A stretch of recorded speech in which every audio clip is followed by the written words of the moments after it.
السلام علیکم ورحمۃ اللہ وبرکاتہ۔ نحمدہ ونصلی علی رسولہ الکریم، اما بعد فاعوذ باللہ من الشیطان الرجیم، بسم اللہ الرحمن الرحیم۔ رب اشرح لی صدری ویسر لی امری واحلل عقدۃ من لسانی یفقہوا قولی۔ رب یسر ولا تعسر وتمم بالخیر، رب زدنا علما۔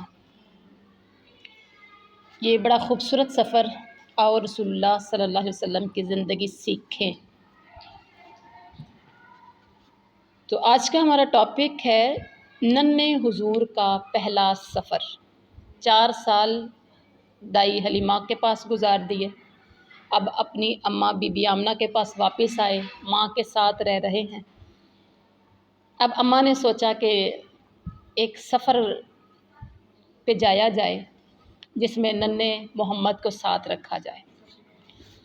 سردار عبد المطلب بن ہاشم، جن کی نسل آگے چل پڑی ہے، انہوں نے اپنے سب سے چھوٹے بیٹے، جو ہم نے پہلے بھی پڑھا تھا، عبداللہ کی شادی یثرب میں کی تھی۔ مکہ سے مدینہ، اب مدینہ ہے، پہلے اس کا نام یثرب تھا، یہ ذہن میں رکھیے گا، یثرب، یا سا رے با، یثرب میں کی تھی۔ اور باپ نے بیٹے کو یثرب میں کھجوریں لینے کے لیے بھیجا تھا۔ یہ ہم نے پہلے بھی عبداللہ کی وفات ہم نے پہلے پڑھی ہوئی ہے، سنی بھی ہے۔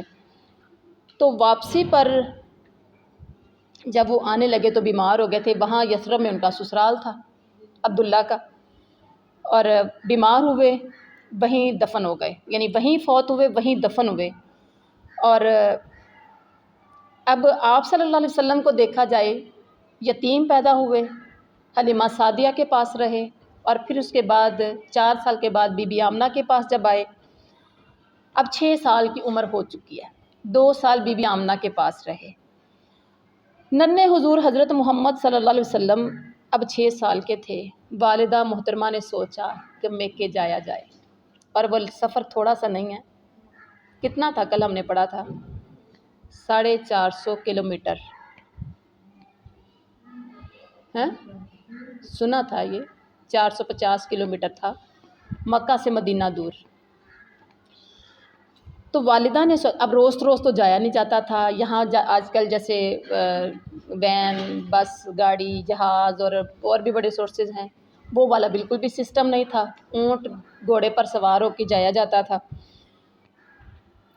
تو سوچا کہ میکے جایا جائے، وہاں شوہر کی قبر کو بھی دیکھا جائے، اور ننھے محمد کو بھی ننہالی شہر دکھایا جائے۔ ماں بیٹا یثرب جانے کی تیاریاں کرنے لگے۔ سردار عبد المطلب نے اپنے پوتے اور بہو کی خدمت کے لیے اپنی ایک ملازمہ ام ایمن کو بھی ساتھ بھیج دیا۔ کتنا پروٹوکول دے رہے ہیں اپنی بہو کو۔ اللہ سب کو توفیق دے آج کے دور میں بھی اس طرح سے کہ سسرال اپنی بہو کو پروٹوکول دے۔ اس حقیقت کو بھی سامنے رکھنا چاہیے کہ پرانے وقتوں میں جب لوگ اپنے رشتہ داروں سے ملنے دور دراز کے شہروں یا علاقوں میں جایا کرتے تھے تو قافلے کی شکل میں پروگرام بنایا کرتے تھے۔ اتنا لمبا سفر، کئی دنوں کا سفر ہوتا تھا۔ پیدل سفر ہے یا اونٹ گھوڑے کی سواری ہے تو کئی دن لگ جاتے تھے۔ پھر ایک 2 کر کے نہیں جایا کرتے تھے، پورے قافلے کی شکل میں جایا جاتا تھا۔ تو یہاں سے قافلہ روانہ ہوا، 450 کلومیٹر کا سفر۔ اب یہ ذہن میں رکھیے گا، مکہ سے مدینہ کا سفر 400 کلومیٹر کا ہے، 450 کلومیٹر۔ حضرت آمنہ نے ننھے محمد صلی اللہ علیہ وسلم کے ساتھ اپنے مکے میں 1 مہینہ قیام کیا۔ ننہال پہنچ گئے، یثرب پہنچے تو 1 مہینہ، اتنی دیر کے بعد گئے تھے، 1 مہینہ رہے۔ اب قافلہ واپسی کے لیے تیار تھا۔ حضرت آمنہ اپنا مکہ خیر باد کہہ رہی تھی۔ شوہر کی قبر کو بھی دیکھ لیا تھا، دل ہی دل میں کہتی ہوں گی، میرے سرتاج عبداللہ، تم نے تو اپنے چاند سے کہیں بڑھ کر خوبصورت و حسین محمد کو نہ دیکھا۔ لو میں تمہاری قبر سے ملوا کر تمہارے لاڈلے کو اب واپس لے جا رہی ہوں۔ مگر حضرت آمنہ کو کیا پتہ تھا کہ جس قافلے میں وہ چلنے جا رہی ہیں، جس قافلے میں وہ روانہ ہونے جا رہی ہیں، وہ 2-4 منزلیں طے کرنے کے بعد ماں کی بیٹے سے بھی جدا ہونے کی منزلیں آ جائیں گی۔ انہیں اپنے 6 سالہ جگر گوشے کو راستے میں چھوڑنا پڑے گا۔ 6 سالہ ننھے محمد جو اپنے والد گرامی کا چہرہ نہیں دیکھ پائے تھے، مگر قبر دیکھ کر واپس آ رہے تھے، قبر کی زیارت، یعنی ماں نے بتایا نا کہ یہ تیرے باپ کی قبر ہے۔ اب وہ غریب الدیار مسافری میں اپنی ماں کو آخری سانسیں لیتے دیکھیں گے۔ نہ دلاسا دینے والا دادا پاس ہوگا، نہ سینے سے لگا کر باہوں میں لینے والا عبد المطلب پاس ہوگا، نہ کوئی پیار کرنے والا چچا پاس ہوگا، نہ بوسہ لینے والی کوئی پھپھی پاس ہوگی۔ کبھی ایسا ہوتا ہے نا، یعنی کہ اگر کوئی کسی بچے کی، یتیم بچے کی ماں دنیا سے جا رہی ہو، بہت سے رشتے ہوتے ہیں، کوئی سینے سے لگاتا ہے، کوئی پیار کرتا ہے، کوئی باہوں میں لیتا ہے، کوئی چومتا ہے، کوئی پیسے دیتا ہے، کوئی راضی کرنے کی کوشش کرتا ہے، کوئی باہر لے جاتا ہے، کوئی اپنے ساتھ سلاتا ہے، کوئی اپنے ساتھ کھلاتا ہے۔ مختلف انداز سے ہر کوئی محبت اور پیار کرنے کے انداز دکھا رہا ہوتا ہے۔ اب وہ آپ صلی اللہ علیہ وسلم غریب الدیار یعنی مسافر خانہ ہے، مسافری کا عالم ہے، پھپھی دادا چچا تایا کوئی پاس نہیں ہے۔ 6 سالہ ننھے محمد کو صبر و ثبات کے ساتھ اپنے آپ کو خود ہی تھامنا ہوگا، اور اللہ کو کیا منظور تھا، اتنے کڑے مراحل آئے۔ ماں آمنہ کو کیا خبر تھی کہ کیا ہوگا 2-4 منزلوں کے بعد، اور پھر 2-4 منزلوں کے بعد ابوا کا مقام آیا تو حضرت آمنہ جو راستے میں بیمار ہو چکی تھی، یہاں آ کر بے بس ہو گئیں۔ قافلہ ٹھہر گیا تھا، سانس لینا مشکل ہو رہا تھا۔ حضرت آمنہ نے آخری نگاہیں پیار سے حضور ننھے محمد صلی اللہ علیہ وسلم کے خوبصورت چمکتے دمکتے رخساروں پر ڈالی ہوں گی۔ حضور نے بھی آخری نگاہیں ماں کے بے بس چہرے پہ ڈالی ہوں گی۔ قافلہ یہ سارا منظر دیکھ کر اشک بار ہوگا، اور مسافری میں کچھ غم دکھ تکلیف زیادہ ہوتی ہے، اور دوسروں کو بھی زیادہ ہوتی ہے کہ پاس اس کا اپنا رشتہ دار کوئی بھی نہیں ہے۔ حضور کے حسین گلابی رخساروں پہ جب آنسو بہہ رہے ہوں گے، موتی بن کر پردیسی زمین پر گر رہے ہوں گے، حضرت ایمن نے ننھے محمد کو دلاسا تو دیا ہوگا۔ اللہ اکبر۔ حضرت آمنہ نے کہا ہوگا، ایمن میں جا رہی ہوں، میرا لاڈلا محمد تیرے پاس امانت ہے۔ اور آخری وقت جاتے جاتے بہت سی وصیتیں نصیحتیں بندہ کرنا شروع ہو جاتا ہے۔ بلکہ کبھی ایسا ہو جائے نا، طبیعت خراب ہو جائے ماں کی، تو بڑی بیٹی کو کہہ رہی ہوتی ہے کہ تم ان کا خیال رکھنا۔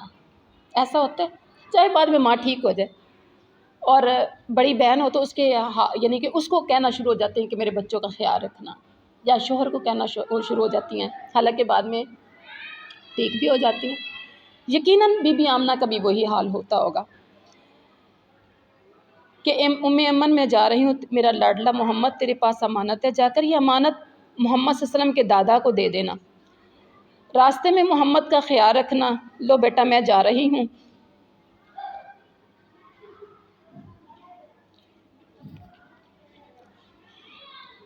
ننھے محمد ماں محترمہ کے سینے پر گر رہے ہوں گے، بار بار سینے پہ گر رہے ہوں گے۔ ماں نے آخری سانس لیا ہوگا اور آخری بوسہ لیا ہوگا تو روح اللہ کو پیاری ہو گئی ہوگی۔ ننھے محمد آنسو پوچھتے رہ گئے، قافلے والوں نے کیا دیر کی ہوگی؟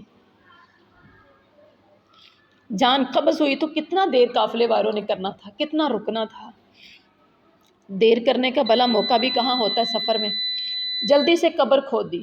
یہاں ہمارے ہاں سسٹم اور ہے، ڈیڈ باڈی وہاں پر پہنچا لی جاتی ہے، جہاں کے لوگ ہوتے ہیں، جہاں کا مسافر ہوتا ہے وہاں اس کی ڈیڈ باڈی پہنچا دی جاتی ہے۔ یعنی جو لوگ فارن کنٹریز میں جن کی ڈیتھ ہو جاتی ہے تو ان کی اپنی کنٹری میں واپس آ جاتی ہے ڈیڈ باڈی، لیکن وہاں اس وقت کوئی ایسا سسٹم نہیں تھا، جہاں جو فوت ہوتا تھا وہیں پر ہی اس کو دفن کر دیا جاتا تھا۔ جلدی سے قبر کھودی اور ننھے حضور کی والدہ کو قبر میں لٹا دیا گیا، اوپر مٹی ڈال دی۔ کیا منظر ہوگا کہ جب 6 سالہ ننھے محمد نے اپنی ماں کو قبر میں مٹی کی مٹھیاں ڈالی ہوں گی۔ وہ ابھی کچھ دن پہلے اپنے ابا حضور کی قبر دیکھ کر آئے تھے، اپنے باپ کی قبر کو اللہ حافظ کہہ کر آئے تھے۔ اب کیا ہوا؟ قبر دکھانے والی ماں راستے میں ہی ساتھ چھوڑ گئی۔ اب ننھے ہاتھوں سے ماں کی قبر پر مٹی کی مٹھیاں ڈال کر ہاتھ جھاڑ لیے۔ میرے مولا باپ اور اب ماں سے بھی ہاتھ جھاڑ لیے ہیں۔ پہلے باپ تھا، اب ماں سے بھی ہاتھ جھاڑ لیے۔ ننھا محمد سر جھکائے ام ایمن کی انگلی پکڑے قافلے کے درمیان خشک پہاڑ اور ریگستانوں پہ چلا جا رہا ہے۔ میرے اللہ، جس کو تو نے اپنا خلیل اور حبیب بنانا تھا، اس حبیب اور خلیل کے ساتھ اتنی بڑی بڑی محرومیاں وابستہ کر دی۔ یعنی جتنا زیادہ پیار اس نبی کے ساتھ، اتنے بڑے دکھ بھی دے دیے۔ تیرے کام تو ہی جانتا ہے۔ قافلہ جب مکہ میں پہنچا، دادا حضور کو پتہ تو چل گیا ہوگا کہ میرا لاڈلا پوتا باپ کو یثرب میں اور ماں کو ابوا میں چھوڑ کر آ رہا ہے۔ دادا دوڑا ہوگا پوتے کو اپنی آغوش میں لینے کو۔ قافلے نے جب اپنا سردار دیکھا ہوگا، آنکھیں بادل بن کر آنسوؤں کی برسات برسا رہی ہوں گی۔ منظر یوں نظر آتا ہے، ام ایمن نے ننھے محمد کو اٹھا رکھا ہے۔ یعنی آپ تصور میں جائیں، یقیناً یتیم بچے کو اپنے کندھے پہ اٹھا لیا جاتا ہے۔ دادا کو اپنی ابا کا کچھ ہوش نہیں ہے۔ ننھے محمد نے بھی دادا کو دیکھ کر بازو پھیلا لیے۔ سردار عبد المطلب نے ننھے محمد کو سینے لگا لیا۔ اب دادا ہی ماں ہے اور دادا ہی باپ ہے۔ اس کے بعد ہمارا نیکسٹ ٹاپک ہوگا دادا کا پیار۔ تو یہ تھی جدائی کی گھڑیاں ماں سے آپ صلی اللہ علیہ وسلم کی۔ سبحان ربک رب العزت عما یصفون وسلام علی المرسلین والحمد للہ۔